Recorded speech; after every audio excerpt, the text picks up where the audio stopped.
धन्यवाद अनुपम जी। आज के इस कार्यक्रम की अध्यक्षता कर रहे हम सबके गुरु प्रोफेसर नित्यानंद तिवारी जी,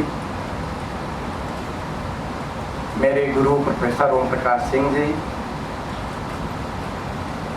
अनिल जी, और इस उपन्यास के लेखक कमलाकांत त्रिपाठी जी, अनंत विजय जी, और आज के विषय के प्रस्तावक आदरणीय कर्ण जी, और यहाँ सभागार में उपस्थित सभी विद्वानों को मैं प्रणाम करता हूँ। मैं जान रहा हूँ कि समय का दबाव है, बातों का दोहराव करने से कोई फायदा नहीं है। 2-3 बातें मैं कह के अपनी बात समाप्त करूँ। मैं सबसे पहले धन्यवाद दूंगा कि आपने मुझे बात रखने का और मुझे पढ़ने का, कुछ विचार करने का अवसर दिया, इसलिए मैं आपका आभारी हूँ। सच में यह एक बड़ा अवसर है जब हमारा देश अपने आज़ादी का अमृत महोत्सव मना रहा है और हमने विभाजन की विभीषिका का वर्ष भी इस साल मनाया है। तो ऐसे समय में इस महत्वपूर्ण कृति के माध्यम से चर्चा करना, नए पाठों को खोलना है, नए बिंदुओं को छेड़ना है और नए बिंदुओं की ओर ले जाना है। मैं सबसे शुरुआत करूंगा इस उपन्यास के टाइटल से, शीर्षक से, निशांत का कोहरा घना। प्रोफेसर ओम प्रकाश सर थोड़ी सी चर्चा किए हैं, परंतु आप देखेंगे यह उपन्यास है और इसका जो शीर्षक है किसी कविता का शीर्षक लगता है और इससे पता चलता है कि इसका रचनाकार कितना कोमल, कितना सहृदय और कितना संवेदनशील है। ये सिर्फ शीर्षक पर नहीं है। अगर शिल्प और बनावट के स्तर पर हम विचार करें तो आप देखेंगे कि प्रत्येक अंक में जहाँ जहाँ इनका पाठ समाप्त होता है और हर बार अगले अंक में जब भी प्रवेश करते हैं तो उससे शुरुआत की 4 लाइनें जो लिखते हैं, जरूर उस पर वातावरण का चित्रण है, पर वह बिल्कुल काव्य शैली में है, बिल्कुल मधुर शैली में है, बिल्कुल कोमल शैली में है। अपने शीर्षक से यह उपन्यास अपने उद्देश्य को स्पष्ट करता है और अपनी शुरुआत में भी यहीं से शुरू करता है। मैं पढ़ के सुनाऊंगा आपको कि कच्ची सड़क पर दूर एक धब्बा दिखता है। देखिए, कच्ची सड़क पर दूर एक धब्बा दिखता है, धीरे धीरे इधर बढ़ता हुआ फिर एक बैलगाड़ी का आकार नजर आने लगता है। बदहवास गाड़ीवान हड़बड़ी में ऊंचे पुष्ट बैलों को जोर से हाँकता है, वे दौड़ने लगते हैं और फिर धीरे धीरे उनकी चाल धीमी पड़ जाती है। ये जो कच्ची सड़क है और उसमें जो दूर एक धब्बा दिखता है, यह आज़ादी के पहले जो हमारा रास्ता था वो कच्चा था, जो हमारा पथ था वो अभी निर्मित नहीं था और जो हमारा लक्ष्य था वो धुंधला था, वो एक धब्बे के रूप में था। इस काव्य शैली में आप शुरुआत करते हैं और बिल्कुल अपने कथ्य को, अपने उद्देश्य को स्पष्ट करते हैं। इतना ही नहीं, रचनाकार अंत कैसे करता है आप देखेंगे कि बिल्कुल इसी शैली में वे अंत करते हैं। जब वे कहते हैं कि आप इसके पहले सभी वक्ताओं ने बताया ही आपको कि ये रचना किस पीरियड की है, आज़ादी के तक का इसमें कथानक है।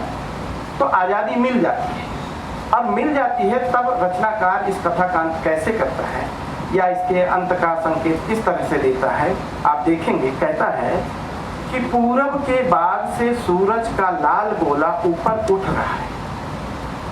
ये जो सूरज का उगना है ये नई उम्मीदों, नए सपनों, नए भारत के निर्माण, नए आशादीप का प्रतीक है। उसकी ललछाओं की किरणें सहमी सहमी सी चारों ओर फैल रही हैं। इसमें चेतना तो है पर वो सहमी है, तो पता नहीं कैसा भारत बना पाएंगे। उसमें अभी एक भय है, उसमें एक आशंका है, उसमें एक डर है।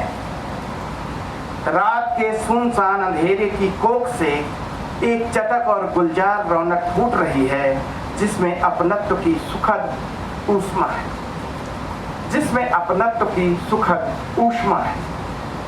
इस शैली में इस उपन्यास का विधान हमारे सामने आता है। मैं 2 बातें कहूंगा।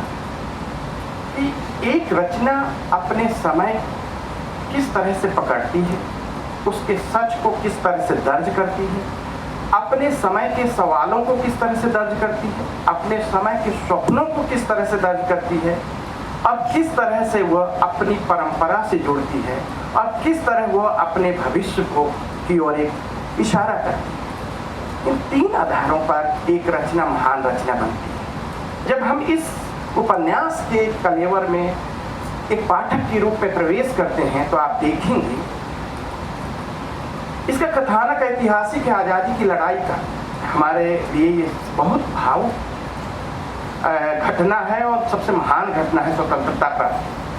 लेकिन आप देखेंगे कि रचनाकार उस घटना को भी महत्वपूर्ण बनाने के लिए किस तरह अपनी परंपरा से ताकत जुटाता है। और इसमें देखेंगे कि जब वो संभाजी वाला प्रसंग आता है, वो सबसे शानदार प्रसंग आता है और सारे क्रांतिकारियों को जोश और ऊष्मा से भर देता है। जब और अपने पाठक को आज का जो सबसे बड़ा संकट क्या है? आज का जो सबसे बड़ा संकट है स्मृति ध्वंस का संकट। अपनी स्मृतियों से कट जाना मतलब अपना सब कुछ खो देना है। और रचनाकार हमें हमारी स्मृतियों से जोड़ता है, यानी हमें पुनः एक बोध के साथ, एक चेतना के साथ आगे बढ़ने का रास्ता दिखाता है। और यही बड़ी उपलब्धि है किसी रचनाकार की।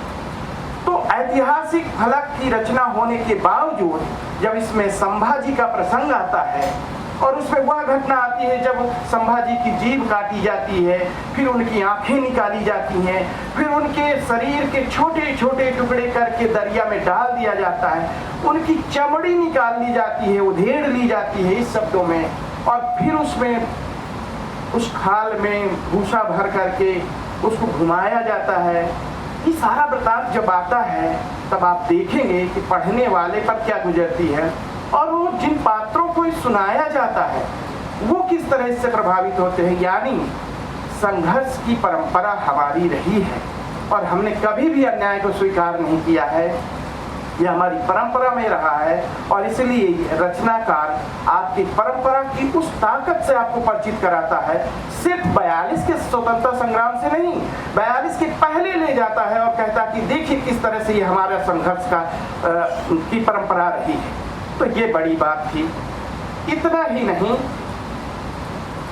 एक रचनाकार अपने समय के कलेवर में जितना कुछ रचता है उसके बाद वो भविष्य को किस तरह देखता है, इसमें भी आप देखेंगे। मैं आपको पढ़कर बताना चाहूंगा। जब लेखक अपने पात्रों के माध्यम से ये कहता है कि देखो भाई, इस तरह जो आजाद देश बनेगा या बनेगी उसकी या उनकी हालत उससे भिन्न नहीं होगी जो आज है। जो आज है उस समय कह रहा है कि अगर इस तरह आजाद देश बनेगा तो उसकी हालत उससे भिन्न नहीं होगी जो आज है। तो जैसा मैंने कहा, अंग्रेजों से आजादी के बाद भी क्रांति की जरूरत पड़ेगी अंबिका बाबू, अगर हम जिंदा हैं। सवाल ये उठता है कि अगर जिन परिवर्तन को लेकर के, जिस परिवर्तन की आकांक्षा को लेकर के हम संघर्ष कर रहे थे, अगर वह स्वप्न, वह लड़ाई, तो हम आज़ादी तो प्राप्त कर। जो अभी अनंत विजय जी कह रहे थे, मैं एक सवाल छोड़ के जा रहा हूँ, वो यक्ष सवाल है। मैं इस बात पे यहीं पे अधूरे आगे जोड़ता हूँ।